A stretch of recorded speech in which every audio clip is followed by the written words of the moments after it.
News చూస్తున్నాం. పశ్చిమ గోదావరి జిల్లా పాలకొల్లులో తాగునీటి సమస్యపై రాష్ట్ర జలవనరుల శాఖ మంత్రి నిమ్మల రామానాయుడు సీరియస్ అయ్యారు.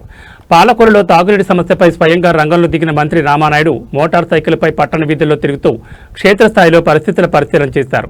మంచినీటి చెరువుల్లో నీటి నిల్వలు, బోర్ల పనితీరును ప్రత్యక్షంగా తనిఖీ చేశారు.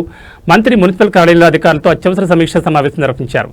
కూటమి నాయకులతో కలిసి తాగునీటి సంక్షోభంపై ప్రత్యేక చర్యలు చేపట్టారు. జిల్లా ప్రజలకు శాశ్వత తాగునీటి పరిష్కారం అందిస్తున్నామని మంత్రి రామానాయుడు అన్నారు. వచ్చే ఏడాది దవడేశ్వరం నుంచి 670 కోట్లతో డైరెక్ట్ పైప్లైన్ ప్రాజెక్టు ఏర్పాటు చేస్తున్నట్టు తెలిపారు. పైప్లైన్ పూర్తయితే పాలకొల్లు ప్రజలకు ఇక తాగునీటి కష్టాలు తీరతాయన్నారు. ఈ 15 రోజులు ప్రజలు నీటిని వృధా చేయకుండా సహకరించాలని మంత్రి విజ్ఞప్తి చేశారు. డాష్ బోర్డులో తప్పుడు లెక్కలు చూపిస్తున్న అధికారులపై మంత్రి ఆగ్రహం వ్యక్తం చేశారు. సీఎం చంద్రబాబు కూడా ఈ వ్యవహారంపై సీరియస్ గా ఉన్నారని తెలిపారు. తాగునీటి సరఫరాలో నిర్లక్ష్యం వహిస్తే ఏ ఉద్యోగినైనా సస్పెన్షన్ తప్పదని మంత్రి హెచ్చరికలు జారీ చేశారు. ప్రజలకు నీరు అందించడంలో ఆలస్యం చేస్తే జైలుకు పంపిస్తామంటూ మంత్రి ఘాటు వ్యాఖ్యలు చేశారు. ప్రజలకు నీటి ఇబ్బందులు లేకుండా యుద్ధ ప్రాతిపదికన చర్యలు చేపట్టాలని ఆదేశాలు జారీ చేశారు. పాలకొల్లులో మంత్రి పర్యటనతో అధికార యంత్రాంగంలో అలజడి రేపుతోంది. పాలకొల్లులో తాగునీటి సమస్యపై మంత్రి రామానాయుడు యాక్షన్ ప్లాన్తో అధికారులకు చెమటలు పడుతుండడం శోచనీయం.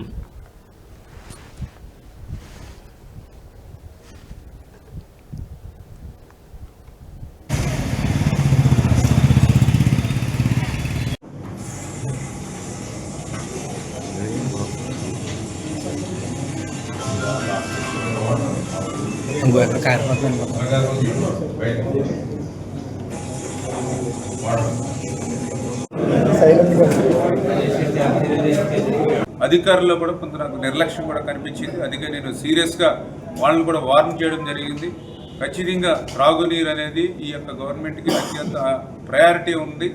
ఎవ్రీడే మీరు మానిటరింగ్ చేస్తూ ఉన్నారు మినిస్టర్ గారు, అలాగే సీఎం గారు డాష్ బోర్డులో కూడా ఉంది.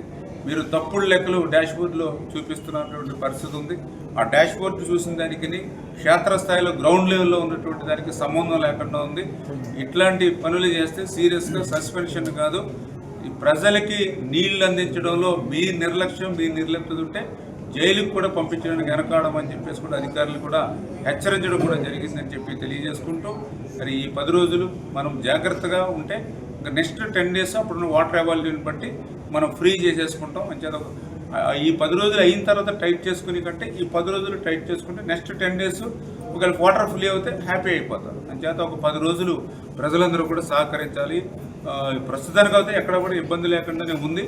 ఈ 10 రోజులు కొంచెం జాగ్రత్తగా పొదుపుగా ఉన్న వాటర్ని యూటిలైజ్ చేసుకోవడానికి సహకరించాలని చెప్పి మీ ద్వారా కూడా అందరినీ కూడా కోరుకుంటాం. ఈరోజు డ్రింకింగ్ వాటర్ అనేది ప్రతి ఒక్క కుటుంబానికి, ప్రతి ఒక్కరికి కూడా చాలా అత్యవసరమైనటువంటిది. అటువంటి డ్రింకింగ్ వాటర్కి సంబంధించి మన పాలకొల్లు పట్టణంలో ఈ త్రాగునీరు ఇబ్బంది అనేది మరి గత 15-20 సంవత్సరాల నుంచి కూడా మనందరికీ కూడా ఇబ్బంది ఉన్నటువంటి పరిస్థితి. ఎందుకంటే ఎప్పుడో బ్రిటిష్ వాళ్ళ కాలంలో అప్పుడున్నటువంటి పాపులేషన్ 30-40 వేల కెపాసిటీకి సరిపడేటటువంటి చెరువులు మాత్రమే ఉన్నాయి.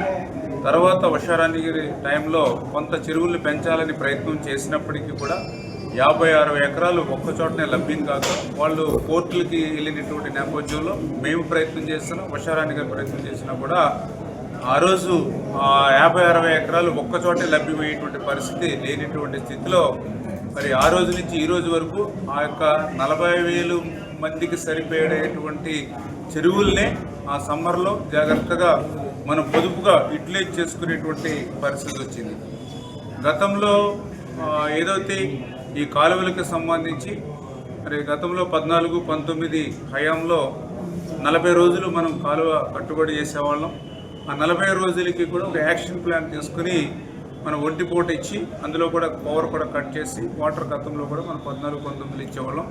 తర్వాత 19-24లో అసలు కాలువల్లో పనిచేయడమే మర్చిపోయారు కాబట్టి కాలువల్ని కట్టడమే మర్చిపోయి పొలాలు పంటల మీద ఉన్నప్పుడు నీళ్లు తక్కువ ఉండేవి, మే నెలలో కాలువల్లో నీళ్ళు ఎక్కువ ఉండేవి. దానివల్ల మరి రైతాంగం నష్టపోయేది. కాలువల్లో పనులు లేక అక్కడ ఏదైతే నాచు పెరిగిపోయి, గడ్డి పెరిగిపోయి, సిల్ట్ పెరిగిపోయి వాటర్ వచ్చే పొజిషన్ లేదు. మళ్ళీ ఈరోజు కూటమి ప్రభుత్వ అధికారంలోకి వచ్చిన తర్వాత మళ్ళీ రైతాంగం కోసం ఇప్పుడు ఇవాళ ఓఎండ్ఎం వర్క్లు మొన్ననే లాస్ట్ ఇయర్ 900 కోట్ల రూపాయలు ఓఎండ్ఎం నిమిత్తం ఇచ్చాం. మళ్ళీ ఈ సంవత్సరం 397 కోట్ల రూపాయలు ఈ కాలువలు, డ్రైన్లు, డీసిల్టింగ్కి, వీడ్ రిమూవల్కి అన్నీ ఇచ్చాం. ఈ పనులన్నీ కూడా జరుగుతూ ఉన్నటువంటి పరిస్థితి. దానివల్ల ఈ సంవత్సరం 45 రోజులు అంటే ఏప్రిల్ 20వ తేదీన కెనాల్స్ని కట్టడం జరిగింది. మళ్ళీ అది జూన్ 1వ తారీఖున సూత్రప్రాయంగా రిలీజ్ చేసేటువంటి అవకాశాలు ఏమైనా ఉండొచ్చు. అంటే ఏ రకంగా చూసుకున్నా మరి జూన్ 1 వదిలినా మళ్ళీ 3-4 డేస్ 5 డేస్ మనకు రావడానికి పడుతుంది టైం, ఎందుకంటే ధవళేశ్వరం నుంచి రావాలి కాబట్టి. అంటే ఈ రకంగా ఒక 45 డేస్ 50 డేస్ మనకి పడుతున్నటువంటి పరిస్థితి. 20వ తారీఖు నుంచి 5వ తారీఖు అంటే ఖచ్చితంగా 45 డేస్ 50 డేస్ మనకు టైం పడుతుంది. మనకున్నటువంటి నీరు ట్యాంకుల్లో చూస్తే కేవలం 14 ఫీటే ఉంటుంది హై లెవెల్కి. ఆ 14 ఫీట్నే మరి మనం ఉపయోగించుకోవాలంటే మనకు 25 డేస్కే యాక్చువల్గా సరిపోయేటువంటి వాటర్ అది.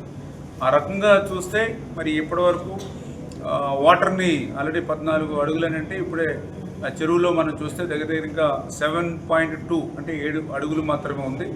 ఆ 7 అడుగుల్లో కూడా మళ్ళీ కింద ఉన్నటువంటి 3 అడుగులు కూడా వాటర్ ఫ్లో అయ్యేటువంటి ఉండదు, డెడ్ స్టోరేజ్ కింద ఉంటుంది. అంటే ఇంకా 4 అడుగులు మాత్రమే చెరువులో మనకి అవైలబిలిటీ ఉన్నటువంటి పరిస్థితి. ఇప్పుడు ఉన్నటువంటి ప్రకారం వాడితే, ఎందుకంటే ఏప్రిల్ 20వ తారీఖున మనం కాలువలు కట్టినప్పుడు 23 దాకా కాలువ వచ్చింది. అదేవిధంగా బండ కూడా వేసి 28వ తారీఖు వరకు వాటర్ను వాడారు.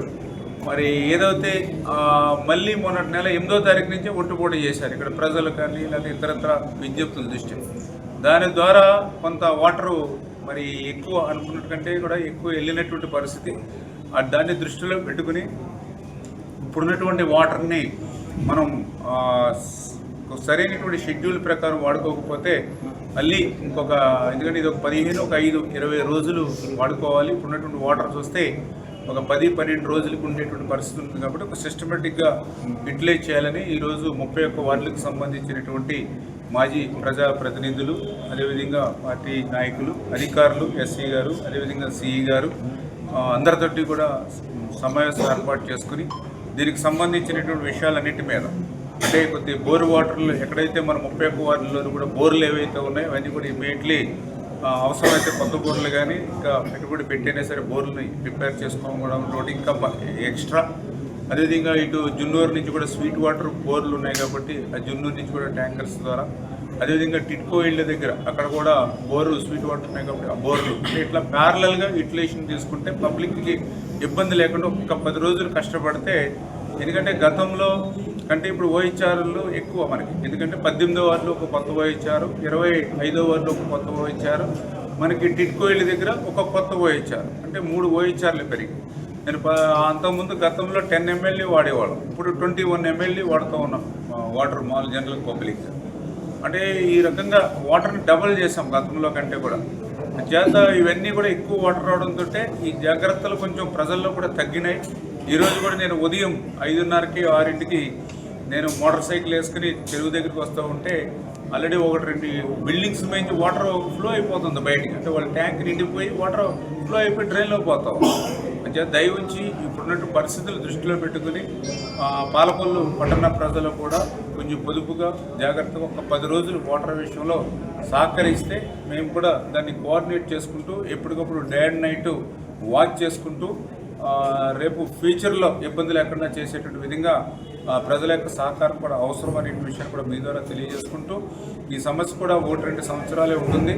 ఇటువంటి పరిస్థితిని దృష్టిలో పెట్టుకుని పాలకొల్లు పట్టణానికి సంబంధించి చెరువుల్ని ఎక్స్టెండ్ చేయడానికి మన కోర్టు ఇష్యూస్ ఒక 50-60 ఎకర్లు ఒక చోట దొరకట్లేదనే ఉద్దేశంతో, ల్యాండ్ ఎక్విజిషన్ అవ్వట్లేదనే ఉద్దేశంతో విద్యేశ్వరం నుంచి డైరెక్ట్గా పైప్ లైన్ ద్వారా మనం నీళ్లు తీసుకురావాలని 760 కోట్ల రూపాయలు ఏదైతే మన తణుకు, భీమవరం, పాలకొల్లు, నరసపూరు, ఆకువీడు, నిడదవోలు 760 కోట్ల రూపాయలు నిధులు కేటాయించాం.